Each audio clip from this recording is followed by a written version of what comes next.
بسم اللہ الرحمن الرحیم۔ السلام علیکم ورحمۃ اللہ وبرکاتہ۔ امید کرتی ہوں طالبات آپ خیریت سے ہوں گی۔ آج ہم پڑھیں گے لسان القرآن ثانی سبق نمبر 50۔ طالبات ہم پڑھ رہے تھے الحال، جس میں ہم پڑھ چکے ہیں حال کے بارے میں کچھ باتیں جن کا میں آپ کو اعادہ کرا دیتی ہوں کہ حال ہمیشہ منصوب ہوتا ہے۔ حال فاعل یا مفعول بھی جس کی کیفیت بیان کر رہا ہو اسے صاحب الحال یا ذوالحال کہتے ہیں۔ حال ہمیشہ معرفہ ہوتا ہے۔ حال ہمیشہ تذکیر و تانیث مفرد مثنیٰ جمع ہونے کے اعتبار سے صاحب الحال کے موافق ہوتا ہے۔ طالبات آج ہم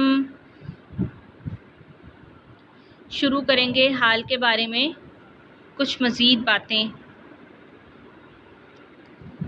الحال اذا کانت جملتن، حال جب جملہ ہو۔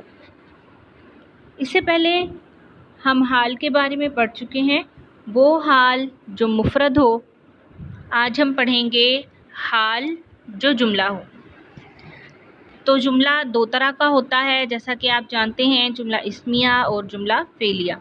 تو سب سے پہلے جملہ اسمیہ کی امثلہ پڑھتے ہیں۔ دیکھیے جملہ اسمیہ، الحال اذا کانت جملتن اسمیتن، حال جب جملہ اسمیہ ہو۔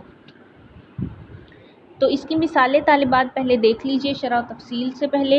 نمبر 1 ہے جئتو والشمس طالعۃ، جئتو میں آیا، والشمس طالعۃ اس حال میں کہ سورج طلوع ہو رہا تھا۔ اس کی ترکیب دیکھ لیجئے، جئتو فعل با فاعل، فعل فاعل مل کر ذوالحال یا کہہ لیجئے صاحب الحال، واو حالیہ، والشمس طالعۃ، والشمس مبتدا، طالعۃ خبر، مبتدا خبر مل کر جملہ اسمیہ۔ جملہ اسمیہ جئتو کے لیے حال ہے، یہ پورا جملہ اسمیہ جئتو کے لیے حال ہے، جئتو صاحب الحال۔ تو یہاں پہ طالبات آپ کو پتہ چلا کہ والشمس طالعۃ مبتدا خبر مل کر جملہ اسمیہ بنا، اور یہ پورا جملہ اسمیہ حال ہے، جئتو کی حالت کو بیان کر رہا ہے کہ میں آیا، اور میرے آنے کی حالت یہ تھی کہ سورج اس وقت طلوع ہو رہا تھا۔ نمبر 2 دیکھیے، رجع العمال، مزدور لوٹے، وہم متبعون اس حال میں کہ وہ تھکے ہوئے تھے۔ تو رجع العمال، رجع فعل، العمال فاعل ہے، واو حالیہ، فعل فاعل مل کر ذوالحال یا صاحب الحال کہہ لیجئے، واو حالیہ، ہم متبعون، ہم مبتدا، متعبون فعل ہے، فعل میں ہم ضمیر مستتر اس کا فاعل ہے، فعل فاعل مل کر جملہ فعلیہ خبریہ ہو کر ہم مبتدا کے لیے خبر، مبتدا خبر مل کر جملہ اسمیہ خبریہ۔ طالبات ضمیر مستتر اور ضمیر بارزہ کے بارے میں آپ پیچھے پڑھ چکے ہیں۔ اسی طرح جملہ نمبر 3 ہے تمر بنا الایام وقلوبنا لاہیۃ، وقلوبنا لاہیۃ میں دیکھ لیجئے، تمر بنا الایام یہ ذوالحال ہے یا صاحب الحال ہے، واو حالیہ، قلوبنا لاہیۃ، قلوب مضاف، نا ضمیر مضاف الیہ، یعنی جملہ حالیہ میں جو حال ہے وہ جملہ اسمیہ ہے، اور جملہ اسمیہ کے پہلے جز کا حصہ ہے نا ضمیر۔ رجع العمال والے جملے میں دیکھیے، وہم متعبون یہ حال ہے اور جملہ اسمیہ ہے، اور جملہ اسمیہ کا پہلا جز ہم یہ ضمیر ہے۔ جاءت زینب وجہہا متہلل، وجہہا متہلل یہ حال ہے، جملہ اسمیہ ہے، اور وجہ مضاف، ہا ضمیر مضاف الیہ، یعنی جملہ اسمیہ کے پہلے جز کا حصہ ضمیر ہے۔ جز ب الحال اذا کانت جملۃ فعلیۃ ماضیہ، حال جب جملہ فعلیہ ماضیہ ہو، یعنی جب حال جملہ فعلیہ ہو اور فعل کون سا ہو، فعل ماضی۔ تو مثال دیکھیے پہلی، اب حاجتنی الروضۃ، مجھے خوش کیا باغ نے، وقد ان ہمارا علیہ المطر، اور اس پر زوردار بارش ہو رہی تھی۔ اب حجتنی الروضۃ، مجھے خوش کیا باغ نے اس حال میں کہ اس پر تیز بارش ہو رہی تھی۔ تو وقد ان ہمارا علیہ المطر یہ حال ہے، اب حجتنی الروضۃ یہ صاحب الحال ہے۔ اور حال کو دیکھیے، وقد ان ہمارا،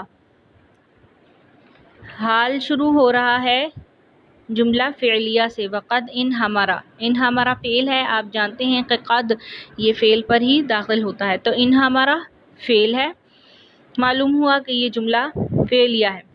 تو حال جملہ فعلیہ ماضیہ بھی ہو سکتا ہے۔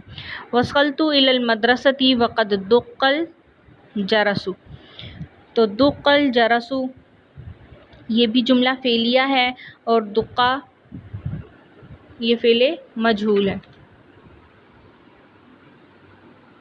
جاء الضیوف وما استیقظ المضیف، جاء الضیوف مہمان آ گئے، یہ صاحب الحال ہے، وما استیقظ المضیف اور میزبان ابھی تک جاگا نہیں، میزبان نہیں جاگا، یہ جملہ فعلیہ حال بن رہا ہے۔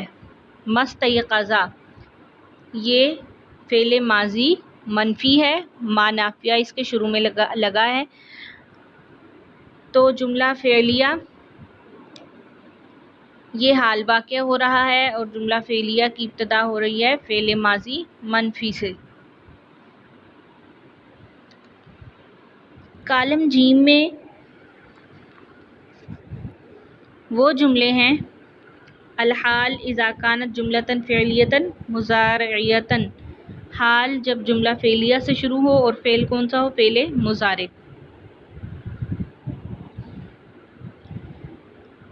ينكب الطلاب على كتبهم يملأهم النشاط، يملأهم النشاط یہ حال ہے، اور حال جملہ فعلیہ سے شروع ہو رہا ہے یملأ۔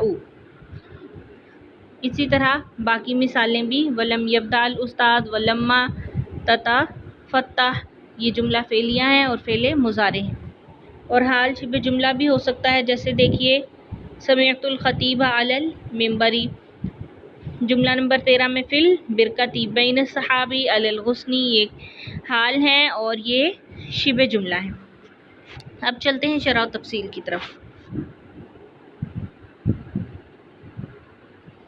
حال جملہ کی شکل میں بھی آ سکتا ہے، ایسے جملے کو نحو کی اصطلاح میں جملۃ الحال یا جملۃ الحالیہ کہا جاتا ہے۔ اگر جملۃ الحالیہ کے بارے میں مندرجہ الاحکام ملحوظ رکھے جاتے ہیں۔ نمبر 1، یہ جملہ اگر اسمیہ ہو تو اس کی 3 صورتیں ہو سکتی ہیں۔ جملہ اسمیہ کے بارے میں آپ نے پڑھا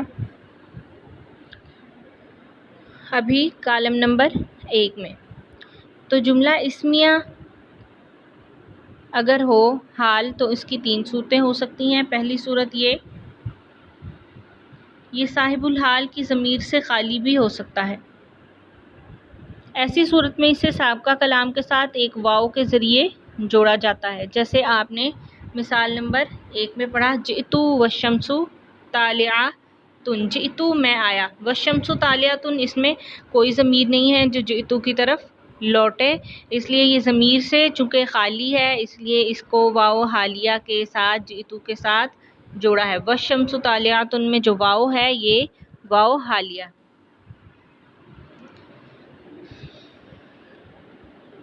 نمبر 2 ہے اگر جملہ اسمیہ کے شروع میں صاحب الحال کی ضمیر ہو، اگر جملہ اسمیہ کے شروع میں صاحب الحال کی ضمیر ہو، اس صورت میں بھی واو حال کا لانا واجب ہوتا ہے،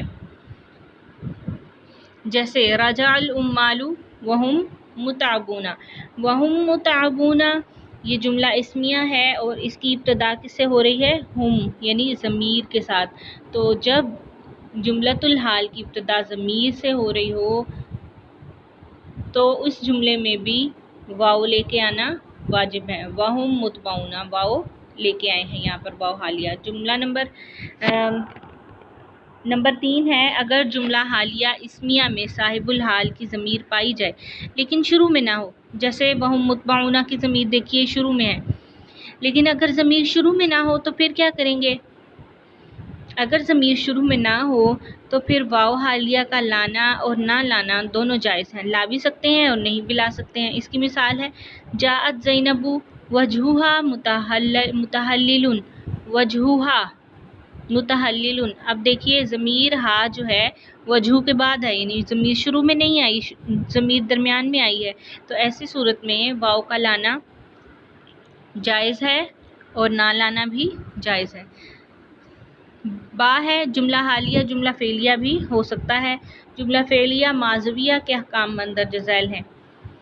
اگر اس میں صاحب الحال کی ضمیر پائی جائے، عام طور پر واول حال اور قد سے شروع ہوتا ہے، لیکن واو کا لانا واجب نہیں، یعنی واو آ بھی سکتا ہے اور نہیں بھی آ سکتا، تو جملہ کی ابتدا قد سے ہوتی ہے اگر صاحب الحال کی ضمیر پائی جائے، جیسے اب حجتنی الروضۃ وقد انہمر علیہا المطر، علیہا کی ضمیر لوٹ رہی ہے الروضۃ کی طرف، اس پر بارش ہو رہی تھی، کس پر بارش ہو رہی تھی؟ الروضۃ پہ، اور کیوں؟ اس لیے یہ ضمیر علیہا کی جو ضمیر ہے یہ صاحب الحال کی طرف لوٹ رہی ہے، تو جب حال میں ایسی ضمیر ہو جو صاحب الحال کی طرف لوٹے تو فعل ماضی کو قد سے شروع کرتے ہیں۔ با ہے، نمبر 2 ہے، اگر یہ جملہ صاحب الحال کی ضمیر سے خالی ہو، جیسے دیکھیے وقد انہمر علیہا، علیہا میں ہا ضمیر جو ہے یہ الروضۃ کی طرف لوٹ رہی ہے، لیکن اگر جملہ حالیہ میں کوئی ایسی ضمیر نہ ہو جو صاحب الحال کی طرف لوٹے، تو پھر کیا کریں گے؟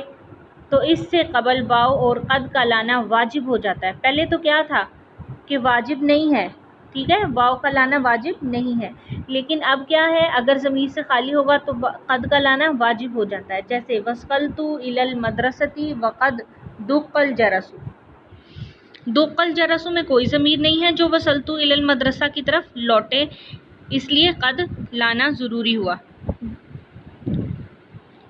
اور تیسری بات یہ ہے،